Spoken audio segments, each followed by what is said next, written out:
বীজপুরে ত্রাস, তৃণমূল যুবনেতা বনিকে কোমরে দড়ি বেঁধে ঘোরালো পুলিশ। চোর স্লোগান দিল আমজনতা। তৃণমূল জামানায় বীজপুর এলাকা জুড়ে সন্ত্রাসের বাতাবরণ তৈরি করেছিল কাঁচরাপাড়া পুরসভার চেয়ারম্যান কমল অধিকারীর ছায়াসঙ্গী অভিজিৎ রায় ওরফে বনি।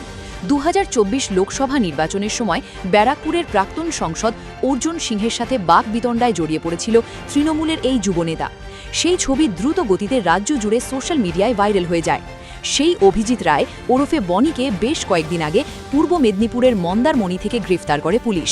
আজ কাঁচরাপাড়া পুরসভার ৩ নম্বর ওয়ার্ডে বনির নিজের পাড়াতেই স্যান্ডো গেঞ্জি ও হাফ প্যান্ট পোশাকে ঘোরায় পুলিশ। বনিকে দেখেই এলাকাবাসী চোর চোর স্লোগান দিতে থাকে।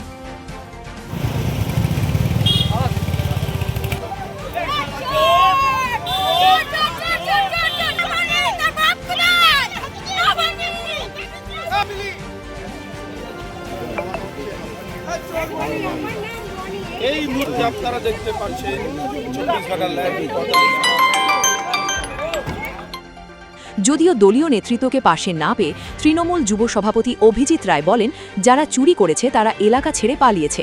কাঁচরাপাড়া পুরসভার চেয়ারম্যান কমল অধিকারী চুরি করেছে তাই পালিয়েছে, আমি চুরি করিনি তাই পালাইনি। নেতারা পালিয়ে গেছে।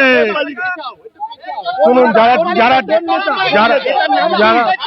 তৃণমূল কংগ্রেসের যারা নেতা তারা পালিয়ে গেছে, যারা চুরি করেছে তারা পালিয়েছে। আমি চুরি করিনি, সেই জন্য এখনো আছি।